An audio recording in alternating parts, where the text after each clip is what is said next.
నమస్కారం ETV news కి స్వాగతం ముందుగా ముఖ్యాంశాలు కంచ గచ్చిబౌలి భూములు ప్రభుత్వానివేనన్న అధికారులు హెచ్సియుకు సంబంధం లేదని సాధికార కమిటీకి వివరణ వాల్టా చట్టానికి లోబడే పనులు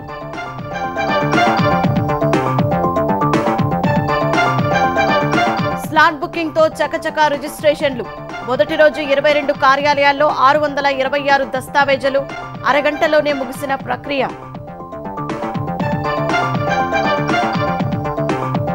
విశాఖలో 1370 కోట్లతో టీసీఎస్ కేంద్రం పలు సంస్థల పెట్టుబడుల ప్రతిపాదనలకు ఎస్ఐపిబి ఆమోదం 32,000కు పైగా ఉద్యోగ అవకాశాలు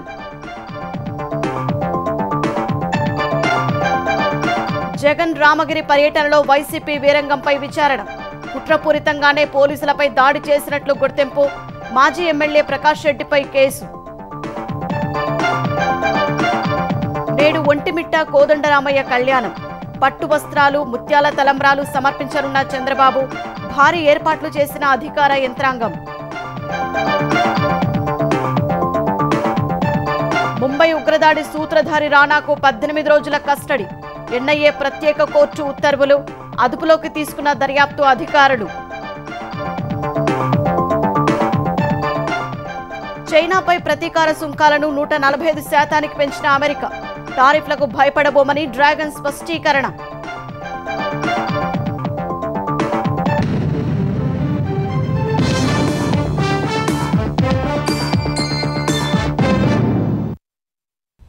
కంచగచ్చిబౌలిలో వివాదం నెలకొన్న 400 ఎకరాల భూములు ప్రభుత్వానివే అని రేవంత్ సర్కార్ సుప్రీంకోర్టు సాధికార కమిటీకి చెప్పినట్లు సమాచారం. వాటితో హెచ్సియుకు ఎలాంటి సంబంధం లేదని స్పష్టం చేసినట్లు తెలుస్తోంది. రెవెన్యూ రికార్డులు కానీ అటవీ రికార్డుల్లో కానీ అటవీ భూమిగా నమోదు కాలేదని చెప్పినట్లు సమాచారం. వాల్టా చట్టం ప్రకారమే చెట్లు నరికినట్లు అధికారులు చెప్పినట్లు తెలుస్తోంది. అనుమతులు అవసరమున్న చెట్ల జోలికి వెళ్లలేదని సుప్రీంకోర్టు సాధికార కమిటీకి చెప్పినట్లు సమాచారం.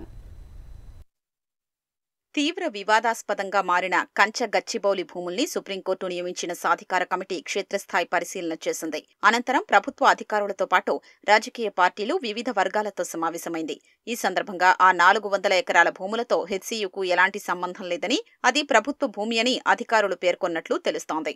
సుప్రీంకోర్టు సాధికార కమిటీ చైర్మన్ సిద్ధాంత్ దాస్, సభ్యులు సిపి గోయల్, సునీల్ అమాయే, చంద్రత్ గురువారం ఉదయం 8:30 హైదరాబాద్ సెంట్రల్ యూనివర్సిటీ చేరుకుని వివాదం కొన్న 400 ఎకరాల భూముల్ని పరిశీలించారు. క్షేత్రస్థాయి పరిశీలన తర్వాత మధ్యాహ్నం 2 గంటలకు ప్రభుత్వ అధికారులతో సమావేశమయ్యారు. ఈ భేటీలో పరిశ్రమల శాఖ ప్రత్యేక ప్రధాన కార్యదర్శి Jayesh Ranjan power point presentation ఇచ్చారు. ఆ భూముల లీగల్ స్టేటస్ ప్రధానంగా వివరించారు. రంగారెడ్డి జిల్లా శేరిలింగంపల్లిలోని 400 ఎకరాల భూమిని 2003లో అప్పటి ప్రభుత్వం క్రీడా సౌకర్యాల అభివృద్ధి కోసం ఐఎంజీ భారత్ ప్రైవేట్ లిమిటెడ్ కు కేటాయించినట్లు చెప్పారు. తర్వాత అధికారంలోకి వచ్చిన ప్రభుత్వం 2006 నవంబర్ 1న ఆ కేటాయింపు రద్దు చేసిందన్నారు.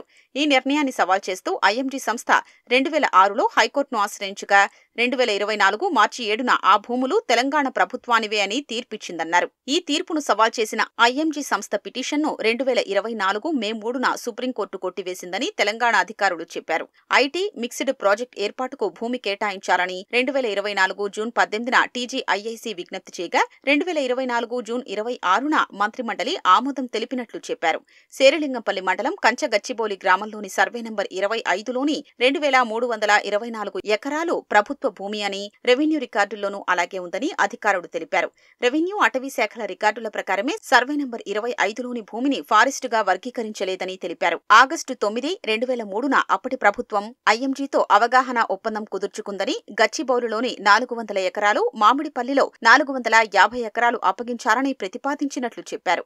ఒప్పందం ప్రకారం ప్రభుత్వం హెచ్సియు నుంచి 534 ఎకరాల్ని తీసుకుని 400 ఎకరాలు తెలంగాణ స్పోర్ట్స్ అథారిటీకి, 134 ఎకరాలు టీఎన్జీఓస్ కు అప్పగించింది. అప్పటి హెచ్సియు రిజిస్ట్రార్ ఫిబ్రవరి 3, 2004న శేరిలింగంపల్లి రెవెన్యూ అధికారుల సమక్షంలో భూమి అప్పగించారు. ప్రభుత్వం సర్వే నంబర్ 36లో 191 ఎకరాల 36 గుంటలు, సర్వే నంబర్ 37లో 205 ఎకరాల 20 గుంటలు కలిపి 397 ఎకరాలు ప్రత్యామ్నాయంగా కేటాయించారు. హెచ్సియు రిజిస్ట్రార్ అదే రోజు పంచనామా ద్వారా భూములు స్వాధీనం చేసుకున్నట్లు ప్రభుత్వ అధికారులు తెలిపారు. కంచగచ్చిబౌలి 400 ఎకరాలకు బదులుగా 397 ఎకరాల ప్రత్యామ్నాయ భూములు తీసుకోవడం ద్వారా హెచ్సియు ఆ హక్కుల్ని వదులుకుందన్నారు. ఆ భూముల్ని ఐఎంజీకి బదిలీ చేయడానికి అంగీకరించినట్లు ప్రభుత్వం వివరించినట్లు సమాచారం. ప్రెజెంటేషన్ తర్వాత కంచగచ్చిబౌలి భూముల్లో చెట్ల నరికివేతకు సంబంధించి కమిటీ చైర్మన్, సభ్యులు అధికారుల్ని పలు ప్రశ్నలు అడిగినట్లు తెలుస్తోంది. వాల్టా చట్టాన్ని అనుసరించి అనుమతులకు మినహాయింపు కలిగిన సుబాబుల్ వంటి చెట్లు 95% ఉన్నాయని, అనుమతులు అవసరమైనవి 120 నుంచి 130 ఉన్నాయని అధికారులు చెప్పినట్లు సమాచారం. అనుమతులు అవసరమైన వేప, ఇతర 120 నుంచి 130 రకాల చెట్ల జోలికి వెళ్లలేదని వివరించారు. సుప్రీం సాధికార కమిటీ అటవీశాఖ ఉన్నతాధికారుల వివరణ కూడా అడిగి తెలుసుకున్నట్లు సమాచారం. అటు సుప్రీంకోర్టు సాధికార కమిటీ సభ్యులు హెచ్ఎస్యు విద్యార్థి సంఘాల ప్రతినిధులతో సమావేశమయ్యారు. ఆ 400 ఎకరాలు అటవీ భూములేనని విద్యార్థులు తెలిపారు. అది అరుదైన జీవ వైవిధ్య ప్రాంతమని, 237 రకాల పక్షిజాతులు, అరుదైన జింకలు, నక్షత్ర తాబేళ్లు ఉన్నాయని చెప్పారు. వన్యప్రాణుల దాహం తీర్చేందుకు అందులో చెరువులు కూడా ఉన్నాయని తెలిపారు. జింకలు, నెమళ్ల ఆవాసాలను తెలంగాణ ప్రభుత్వం ధ్వంసం చేసిందని విద్యార్థులు సాధికార కమిటీ దృష్టికి తీసుకెళ్లారు. మేము రీప్లేస్మెంట్ కి అడగలేదండి, రిస్టోరేషన్ కోసం అడిగినాము. వేరే దగ్గర మీకు compensate, we do not want compensation, we want restoration. అక్కడ జరిగిన విధ్వంసానికి ఎన్విరాన్మెంటల్ ఇంపాక్ట్ అసెస్మెంట్ ఏమన్నా ఉందా? చేయలే. అక్కడ చెట్లు నరకనీకే మీకు ఏమైనా పర్మిషన్లు ఉన్నాయా? లేవు. అక్కడ ఏ రకమైన చెట్లు ఉన్నాయి, ఎన్ని చెట్లను ఐడెంటిఫై చేసినారు, ఎన్ని చెట్లను కొట్టినారు, ఇవన్నిటి మీద ఏ రిపోర్ట్ లేదు. అది ఉంటే పబ్లిక్ డొమైన్లో పెట్టాలి. టీజీఐఎస్సీ కమిటీ వేసి ఆ కమిటీ ద్వారానే ఇవంతా చేసినామని అంటున్నారు. ఆ కమిటీలో కంపోజిషన్ ఏంది? ఆ కమిటీలో ఎవరైనా ఎన్విరాన్మెంటలిస్టులు ఉన్నారా, ఎవరైనా ఫారెస్ట్ అఫీషియల్స్ ఉన్నారా, ఎవరు పడితే వాళ్ళు కమిటీ వేసుకొని వాళ్ళు ఏదంటే చేయొచ్చా? ఇవన్నీ వాళ్ళ కమిటీ దగ్గర తీసుకెళ్లడం జరిగింది. తెలంగాణలో స్టాంపులు రిజిస్ట్రేషన్ శాఖ ప్రయోగాత్మకంగా చేపట్టిన స్లాట్ విధానంతో సత్వర సేవలు అందుతున్నాయి. అవినీతి అక్రమాలకు అడ్డుకట్ట వేయాలనే ఉద్దేశంతో 22 సబ్ రిజిస్ట్రార్ కార్యాలయాల్లో ప్రయోగాత్మకంగా ఈ విధానం అమలు చేస్తున్నారు. తొలి రోజు 626 రిజిస్ట్రేషన్లు పూర్తయ్యాయి. ఏఐ సాంకేతికతతో సరూర్ నగర్, చంబపేట సబ్ రిజిస్ట్రార్ కార్యాలయాల్లో లావాదేవీలు జరిగాయి. ఈ 2 చోట్ల స్లాట్ నమోదు చేసుకున్న వినియోగదారులకు ఏఐ సాంకేతికతతోనే కార్యాలయాల కేటాయింపు జరిగింది. పాత విధానంలో దళారుల ప్రమేయం, సిబ్బంది అవినీతికి పాల్పడుతున్నారని గుర్తించిన ప్రభుత్వం వాటిని అరికట్టేందుకు స్లాట్ విధానాన్ని ప్రవేశపెట్టింది. ఒక సబ్ రిజిస్ట్రార్ పరిధిలో రోజుకి 48 స్లాట్లు మాత్రమే అందుబాటులో ఉంటాయని అధికారులు తెలిపారు. సేవల్లో జాప్యాన్ని నివారించేందుకు, సిఫార్సులు, దళారుల జోక్యానికి అడ్డుకట్ట వేసేందుకు ప్రభుత్వం స్లాట్ విధానాన్ని అమల్లోకి తెచ్చిందని తెలంగాణ రెవెన్యూ శాఖ మంత్రి పొంగులేటి శ్రీనివాసరెడ్డి తెలిపారు. స్లాట్ సేవలపై సమీక్ష నిర్వహించిన ఆయన నూతన విధానంపై ప్రజల్లో అవగాహన కల్పించాలని అధికారులను ఆదేశించారు. కొత్త విధానంలో రిజిస్ట్రేషన్ ప్రక్రియ వేగంగా పూర్తయిందని సరూర్ నగర్ సబ్ రిజిస్ట్రార్ శ్రీలత తెలిపారు. ఏదైతే రిజిస్ట్రేషన్ చేసుకుంటారో దాని ముందు రోజే స్లాట్ బుకింగ్ చేసుకొని రావాలి. సో దాంట్లో అలాట్ అయిన టైం ప్రకారం వస్తే తొందరగా 10 మినిట్స్ 15 మినిట్స్లో మళ్ళీ రిజిస్ట్రేషన్ అంతా ప్రాసెస్ కంప్లీట్ చేసి డాక్యుమెంట్ రిటర్న్ చేయడం జరుగుతుంది. ఇప్పుడైతే sale deed, gift, partition, lease 7 అయితే కనిపిస్తున్నాయి డిస్ప్లేలో. Agreement of sale, development agreement, sale deed, gift, partition, lease deed, cancellation of sale deeds, release deeds. So ఇలా ఉంటాయి. ఇది సక్సెస్ అయితే ఇంకా వేరే ఆఫీసెస్లో కూడా ఇంప్లిమెంట్ చేస్తారు. దారిద్ర్య రేఖకు దిగువన ఉండే పేదలకు ఉచితంగా సన్నబియ్యం పంపిణీ చేస్తున్న ఘనత కాంగ్రెస్ ప్రభుత్వానికే దక్కుతుందని తెలంగాణ పౌర సరఫరాల శాఖ మంత్రి ఉత్తమ్ కుమార్ రెడ్డి తెలిపారు. కేంద్రమే సన్నబియ్యం పంపిణీ చేస్తున్న బీజేపీ ప్రచారంలో ఏమాత్రం నిజం లేదన్నారు. ఇప్పటికే దొడ్డు బియ్యమే సరఫరా చేస్తోందని, అది కూడా కొందరికే అని అన్నారు. సన్నబియ్యం పంపిణీ చేయాలని తెలంగాణ ప్రభుత్వం నిర్ణయం తీసుకుని అమలు చేశాక కేంద్రం సరఫరా చేసిన దొడ్డు బియ్యం స్థానంలో ప్రభుత్వం చొరవ తీసుకుని 20% అదనంగా వెచ్చించి సన్నబియ్యం పంపిణీ చేస్తున్నట్లు మంత్రి ఉత్తమ్ తెలిపారు. ఎర్రమంజిల్ లోని నీటిపారుదల శాఖ కేంద్ర కార్యాలయం జలసౌధ నుంచి లోక్సభ, శాసనసభ, శాసనమండలి, కార్పొరేషన్ చైర్మన్లతో ఉత్తమ్ వీడియో కాన్ఫరెన్స్ నిర్వహించారు. సన్నబియ్యం పంపిణీ కార్యక్రమంలో ప్రజాప్రతినిధులంతా భాగస్వామ్యం కావడమే కాకుండా లబ్ధిదారులతో కలిసి భోజనం చేయాలని సూచించారు. సన్నబియ్యం సరఫరాకు ముందు కేంద్రం, రాష్ట్ర ప్రభుత్వాలు కలిపి 10,665 కోట్లతో పంపిణీ చేసిన దొడ్డు బియ్యం పక్కదోవ పట్టడంతో సన్నబియ్యం పంపిణీకి శ్రీకారం చుట్టినట్లు ఉత్తమ్ తెలిపారు. దీనివల్ల తెలంగాణ ప్రభుత్వంపై 2,858 కోట్ల అదనపు భారం పడుతోందన్నారు. మరోవైపు అర్హులైన నిరుపేదలందరికీ తెల్ల రేషన్ కార్డులు పంపిణీ చేస్తామని మంత్రి ఉత్తమ్ భరోసా ఇచ్చారు. ఆంధ్రప్రదేశ్కు పెట్టుబడులు రావడం ఎంత ముఖ్యమో క్షేత్రస్థాయిలో అవి కార్యరూపం దాల్చేలా చేయడం అంతకన్నా ముఖ్యమని సీఎం చంద్రబాబు అధికారులకు సూచించారు. అనుకున్న సమయానికి ఆయా సంస్థలు ఉత్పత్తి ప్రారంభించేలా చూడాలని ఆయన ఆదేశించారు. ఆయా ప్రాజెక్టుల పురోగతిని ఎప్పటికప్పుడు పర్యవేక్షించాలన్నారు. ఏ సంస్థ ఎవరెవరికి ఎన్ని ఉద్యోగాలు కల్పించిందో పోర్టల్ రూపొందించాలని స్పష్టం చేశారు. ఏపీ సచివాలయంలో సీఎం అధ్యక్షతన సమావేశమైన పెట్టుబడుల ప్రోత్సాహక బోర్డు వివిధ సంస్థల ప్రతిపాదనలకు ఆమోదం తెలిపింది. ఏపీకి మరో 31,617 కోట్ల పెట్టుబడులు రానున్నాయని, తద్వారా 32,633 మందికి ఉపాధి లభించనుందని సీఎం తెలిపారు. ఆహార శుద్ధి, ఐటీ, ఇంధనం, ఐఎండ్సీ రంగాల్లో 16 సంస్థలు పరిశ్రమలను ఏర్పాటు చేయనున్నాయి. వాటి పెట్టుబడుల ప్రతిపాదనలను ఎస్ఐపిబి ఆమోదం తెలిపింది. విశాఖలో 1370 కోట్లతో టీసీఎస్ కేంద్రం ఏర్పాటు చేయనుండగా 12,000 మందికి ఉద్యోగ అవకాశాలు లభించనున్నాయి. 4,200 కోట్లతో ప్రీమియర్ ఎనర్జీ, 2,063 కోట్లతో మహామాయ ఇండస్ట్రీస్ పెట్టుబడుల ప్రతిపాదనలకు బోర్డు ఆమోదముద్ర వేసింది. కూటమి ప్రభుత్వం వచ్చిన తర్వాత ఇప్పటి వరకు 5 సార్లు ఏపీ పెట్టుబడుల ప్రోత్సాహక బోర్డు సమావేశం కాగా, వాటిల్లో 57 సంస్థలకు సంబంధించి 4,71,379 కోట్ల విలువైన పెట్టుబడుల ప్రతిపాదనలకు ఆమోదం తెలిపింది. ఈ పెట్టుబడుల ద్వారా మొత్తం 4,17,188 మందికి ఉద్యోగాలు లభించనున్నాయి. వైసీపీ అధికారంలో ఉన్న 5 ఏళ్లలో కేవలం 5 సార్లు మాత్రమే ఎస్ఐపిబి సమావేశం కాగా, కూటమి ప్రభుత్వం ఏడాది తిరగకుండానే 5 సార్లు భేటీ అయింది. ఐటీ సంస్థలకు నామమాత్రపు ధరలకే భూములు ఇవ్వాలని మంత్రి లోకేష్ సీఎంను కోరారు. దీనివల్ల మరిన్ని సంస్థలు ఏపీకి తరలివచ్చే అవకాశం ఉందన్నారు. అందుకు సానుకూలంగా స్పందించిన సీఎం లోకేష్ సూచనల ఆధారంగా ఐటీ విధానాన్ని సవరించాలని అధికారులను ఆదేశించారు. ముఖ్యమంత్రి చంద్రబాబు ఇవాళ ఏలూరు జిల్లాలో పర్యటించనున్నారు. P4 పై ప్రజలకు అవగాహన కల్పించడంతో పాటు బంగారు కుటుంబాల ఎంపిక, మార్గదర్శకులతో వారిని అనుసంధానం చేయడానికి ఏపీ వ్యాప్తంగా ప్రతి జిల్లాలో ప్రభుత్వం కార్యక్రమాలు నిర్వహిస్తోంది. ఏలూరు జిల్లా ఆగిరిపల్లిలో నిర్వహించే కార్యక్రమంలో సీఎం చంద్రబాబు పాల్గొంటారు. కొంతమంది కుల వృత్తిదారులను వారి పని ప్రదేశాల్లో సీఎం కలిసే అవకాశం ఉందని మంత్రి పార్థసారథి తెలిపారు. సీఎం పర్యటన నేపథ్యంలో బహిరంగ సభ జరిగే ప్రాంతాన్ని జిల్లా అధికారులతో కలిసి మంత్రి పార్థసారథి పరిశీలించారు. కుల వృత్తిదారుల్ని నేను కలవాలి, వారి సమస్యలు వినాలి అని చెప్పారు. అందుకని ఒక రజక సోదరుడి దగ్గరికి ఎక్కడైతే ఇస్త్రీ చేసుకుంటున్నారో అక్కడ కాకపోతే ఇక్కడ కానీ, అదేవిధంగా ఒక సెలూన్, పేదవాడు ఏదో ఎయిర్ కండిషన్ సెలూన్ అటువంటివి కాకుండా పేదవాడు కష్టాలు ఎదుర్కొంటూ తన వృత్తిని ఏ విధంగా చేసుకుంటున్నాడో అటువంటి పని స్థలంకి, అదేవిధంగా గొర్రెలు గేదెలు మేపే రైతు దగ్గరికి వెళ్ళే కార్యక్రమం కూడా చేస్తాం. జగన్ రామగిరి పర్యటనలో వైసీపీ కుట్రకోణాన్ని పోలీసులు నిగ్గు తేలుస్తున్నారు. పార్టీ శ్రేణులను ఉసిగొల్పి కావాలని వీరంగం సృష్టించినట్లు గుర్తించారు. పోలీసుల ఆంక్షలను పెడచెవిన పెట్టి పక్కా పథకం ప్రకారమే గందరగోళానికి పాల్పడినట్లు అనుమానం వ్యక్తం చేస్తున్నారు. కానిస్టేబుల్పై దాడి ఘటనలో రాప్తాడు మాజీ ఎమ్మెల్యే తోపుదుర్తి ప్రకాష్ రెడ్డిపై కేసు నమోదు చేశారు.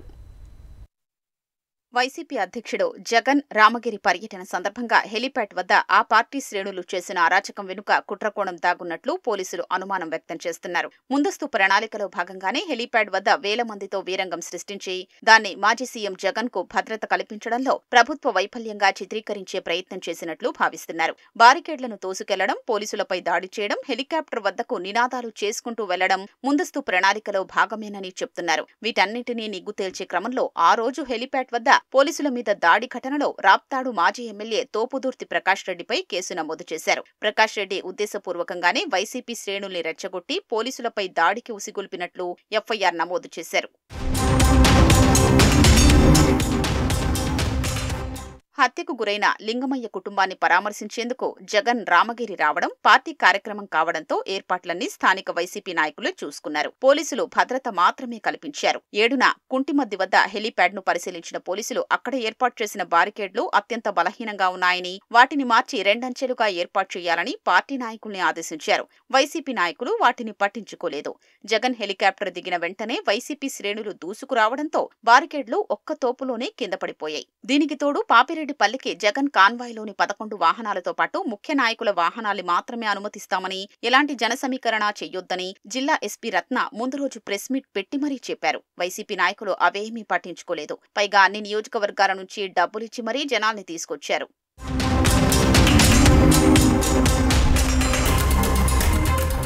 రాప్తాడు మాజీ ఎమ్మెల్యే తోపుదుర్తి ప్రకాష్ రెడ్డి తమ అధినేత జగన్ మెప్పు కోసం పెద్ద ఎత్తున జనసమీకరణ చేశారు. ఎలాగైనా హెలిప్యాడ్ వద్దకు చేరుకోవాలంటూ ఆ రోజు ఉదయం నుంచే వాట్సాప్ గ్రూపుల్లో సందేశాలు పంపించారు. జగన్ రావడానికి కొద్ది నిమిషాల ముందే వేల మందిని హెలిప్యాడ్ వద్దకు తీసుకొచ్చారు. అడ్డుకోవడానికి ప్రయత్నించిన పోలీసులపైకి పార్టీ శ్రేణుల్ని ఉసిగొలిపారు.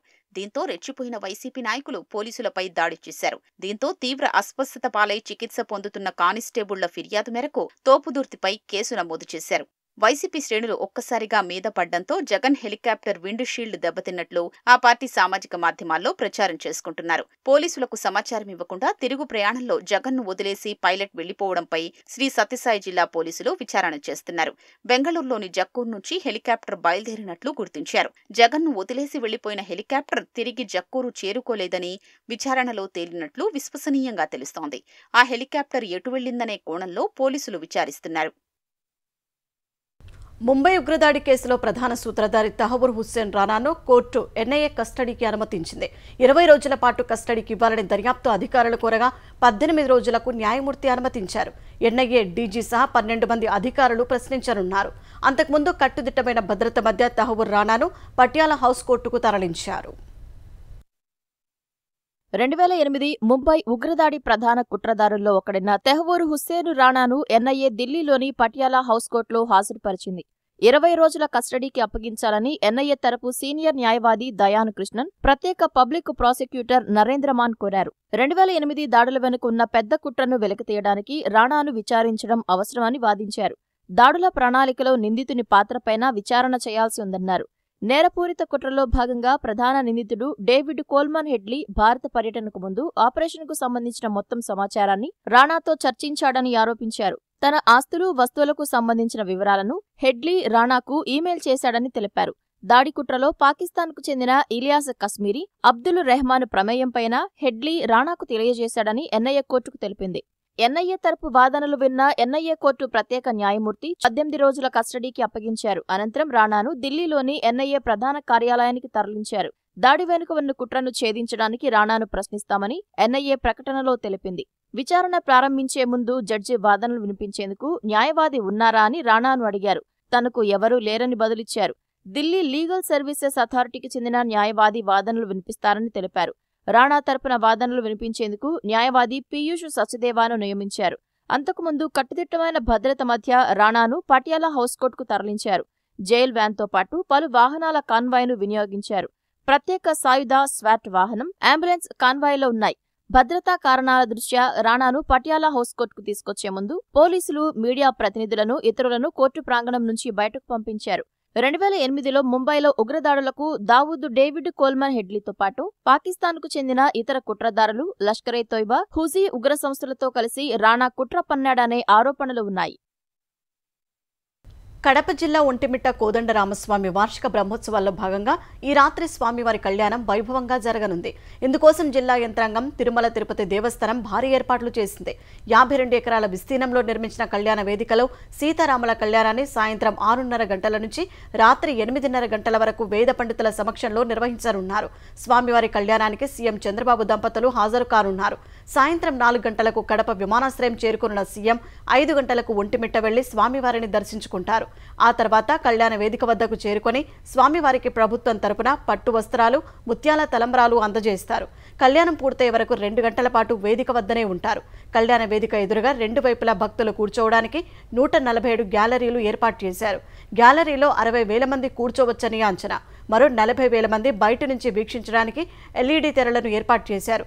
గ్యాలరీలోనే కూర్చున్న భక్తులకు ముత్యాల తలంబ్రాలు, తీర్థ ప్రసాదాలు అందించేందుకు 28 కౌంటర్లు ఏర్పాటు చేశారు. ఆంధ్రప్రదేశ్ స్పేస్ అప్లికేషన్ సెంటర్ను సమర్థంగా తీర్చిదిద్దనున్నట్లు ఐటీ శాఖ మంత్రి నారా లోకేష్ తెలిపారు.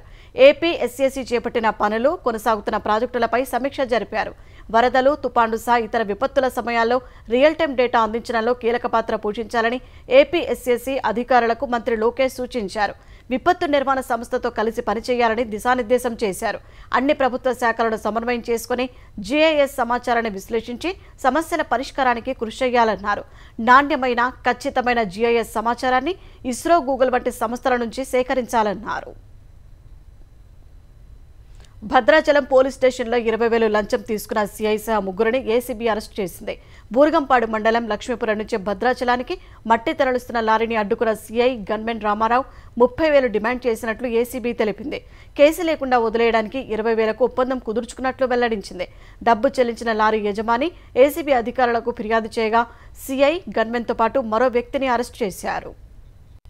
అమెరికా చైనా మధ్య సుంకాల యుద్ధం కొనసాగుతోంది. డ్రాగన్ ఉత్పత్తులపై ఇప్పటికే 125% సుంకాలు విధించిన అగ్రరాజ్యం తాజాగా వాటిని 145%కి పెంచినట్లు తెలిపింది. గతంలో ఫెంటనిల్ అక్రమ రవాణాకు సంబంధించి చైనాపై అమెరికా 20% సుంకం విధించింది. ఆ 20%తో కలిపి మొత్తం 145% సుంకాలు చైనా వస్తువులపై విధిస్తామని శ్వేతసౌధం వెల్లడించింది. అమెరికా తాజా చర్యపై చైనా స్పందించాల్సి ఉంది. అమెరికా ఈ యుద్ధాన్ని ఎంత దూరం తీసుకెళ్లినా ధీటుగా బదులు చెప్పేందుకు సిద్ధంగా ఉన్నామని డ్రాగన్ ఇప్పటికే స్పష్టం చేసింది. చైనీయులు ఎవరికి భయపడబోరని తెలిపింది. తొలుత చైనాపై 20% సుంకం విధించిన ట్రంప్ ఈ నెల 2న అదనంగా మరో 34% టారిఫ్లు ప్రకటించారు. వెంటనే స్పందించిన చైనా వాషింగ్టన్పై ప్రతీకారంగా 34% సుంకాలు విధించింది. తమను రెచ్చగొడితే మరిన్ని సుంకాలను విధిస్తామన్న ట్రంప్ క్రమంగా వాటిని 125%కి పెంచారు. ఐపీఎల్లో ఢిల్లీ క్యాపిటల్ జైత్రయాత్ర కొనసాగుతోంది. వరుసగా 4వ విజయాన్ని నమోదు చేసింది. రాయల్ ఛాలెంజర్స్ బెంగళూరుపై 6 వికెట్ల తేడాతో ఘన విజయం సాధించింది. తొలుత బ్యాటింగ్ చేసిన ఆర్సీబీ నిర్ణీత 20 ఓవర్లలో 7 వికెట్లు కోల్పోయి 163 పరుగులు చేయగా ఢిల్లీ 17.5 ఓవర్లలో 4 వికెట్లు కోల్పోయి లక్ష్యాన్ని చేరుకుంది. కేఎల్ రాహుల్ 93 పరుగులతో దడ పుట్టించాడు. స్టబ్స్ 38 పరుగులతో రాణించాడు. బెంగళూరు బౌలర్లలో భువనేశ్వర్ కుమార్ 2, యష్ దయాల్, సుయాష్ శర్మ 1 వికెట్ తీశారు. అంతకుముందు టాస్ ఓడి తొలుత బ్యాటింగ్కు దిగిన ఆర్సీబీ బ్యాటర్లలో ఓపెనర్లు ఫిల్ సాల్ట్ 37, విరాట్ కోహ్లీ 22 పరుగులు చేశారు. రజత్ పటీదార్ 25, కృణాల్ పాండ్యా 18 పరుగులు చేశారు. దేవదత్ పడికల్ 1, లివింగ్స్టన్ 4, జితేష్ శర్మ 3 సింగిల్ డిజిట్కి అవుట్ అయ్యారు. చివర్లో టీమ్ డేవిడ్ 37 పరుగులతో మెరిశాడు. ఢిల్లీ బౌలర్లో విప్రాజ్ నిగమ్ 2, కుల్దీప్ యాదవ్ 2, ముఖేష్ కుమార్, మోహిత్ శర్మ చెరో వికెట్ పడగొట్టారు.